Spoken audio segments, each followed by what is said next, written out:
Welcome back to the rest of the story. I don't have my camera on me, but what am I saying? Yes, of course I have my camera on me. I don't have my camera light on me. So you guys are gonna have to listen if you can't quite see me, because I'm not, these GoPros really don't work that great in low light conditions. But look what we got here. We got a bunch of parts for the grain bin. Yeah, they got caught in the rain. Cardboard boxes are just a little soft. These are the bin sheets. You can see the different widths here, thicknesses. This stack is for the bottom. You can see how thick they are.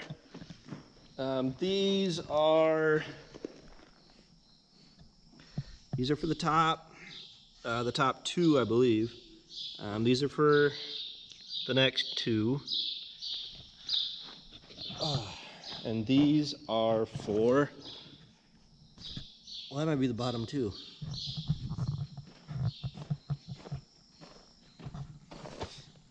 Maybe, maybe not.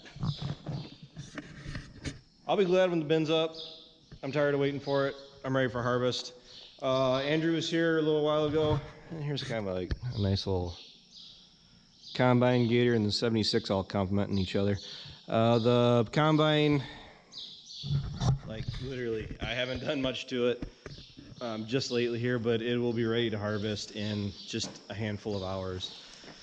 Well, I could go through and service it, and I could have it ready to go in an hour, then, you know, throw fuel in it and it's ready to run.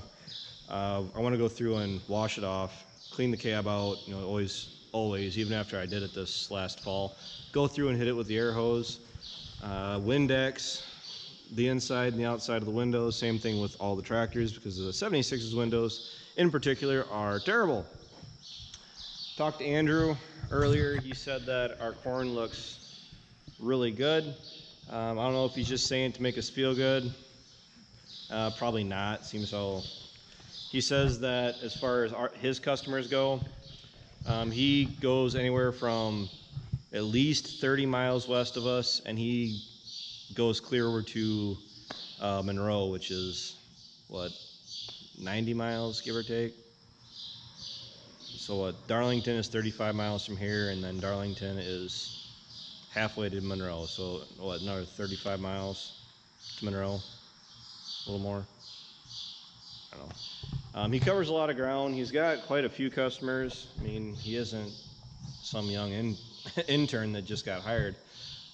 He did say that we have the worst field out of all of his customers. That is that 5-acre field that I really probably should go do a video on. It's flat. I'd say a third of it is probably on the ground. I don't know how well it's gonna harvest. As far as yield goes, probably not the best. I'll be lucky. I'll be happy if we even see 150 bushels on it, to be quite honest. That is the only corn that we currently have that is down. And he also says, Andrew, that we have the best corn of all of his customers. So I have been saying it. I'm not getting carried away doing yield checks.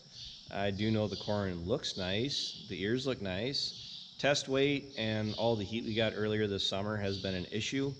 A lot of guys are saying that kernel depth was kind of a bummer on a lot of guys that are south of us down in central Illinois.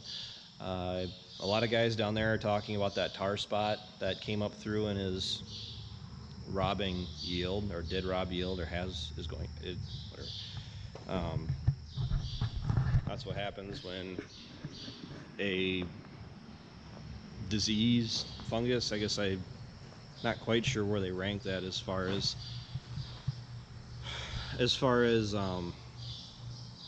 what it is. I'm pretty sure it was like a fungus disease. Oh well, I'm not gonna get hung up on it. Andrew is officially to the point he doesn't want to tell me what yields are gonna do because he thinks I'm just gonna laugh at him. So I guess we're gonna have to wait and see. Soybeans, nobody's willing to talk about soybeans because they look okay, but as far as doing yield checks on soybeans in the past 4 or 5 years, they're just not that fun to guess. You don't know until you run the combine through them. You hear it time and time again. You hear it at least once every year of guys saying that their beans look just completely terrible. They got the right rain at the right time in August and they were harvesting 70 to 80 bushel beans. I've also heard the same person say that they've had beans that just look phenomenal coming up out of the ground. Great emergence, great spacing, really healthy plant growth. And then we got to August and the rain shut off and the yield was, subpar, 40 to 50. The county average for us is 55 bushels. 55 bushels at, what is it, $7 right now, or what soybeans are going for. I guess I could check. Maybe I can check, I don't know. Current price for soybeans right now, $7.24. You take off the 20 cents for trucking and you might as well say $7. So 55 bushel to the acre at $7 if you did not contract anything, or if you have some that still needs to be contracted, that's what you're looking at. That doesn't pay a whole lot of bills, especially when you're talking about beans at their highs were what, $18, $17.50, somewhere in there. So it's a pretty significant change in, return for your money. So myself, I like corn. The 82, I'm also say the reason I like corn is because like July or so, you pretty well know what you have as long as you don't have any like really significant weather issues. I'll say it again.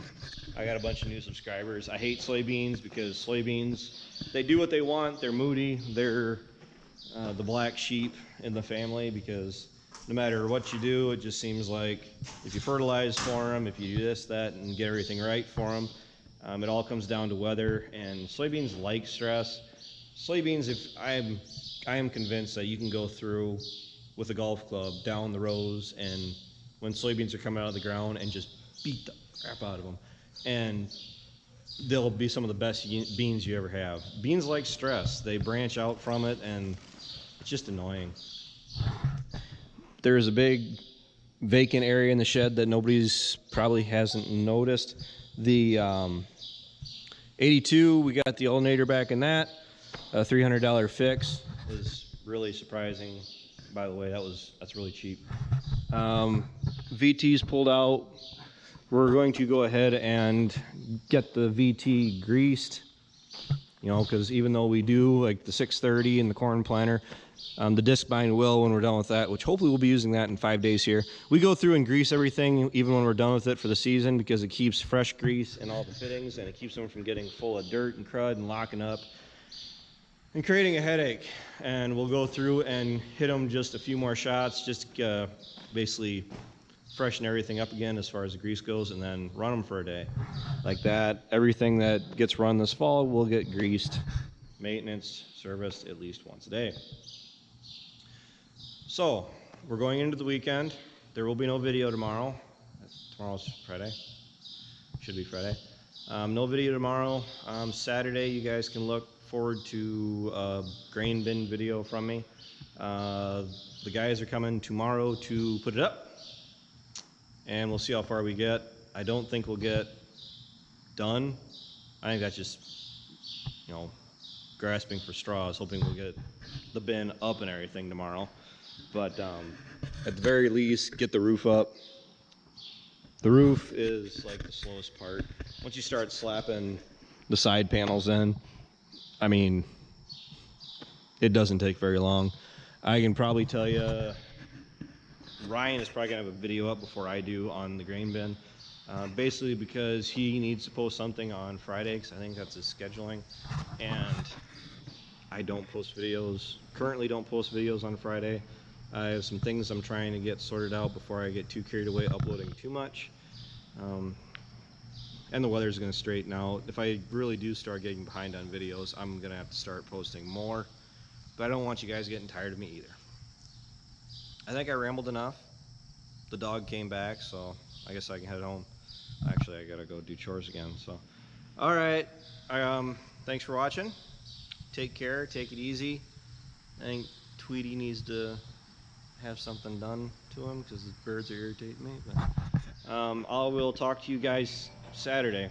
So, talk to you later.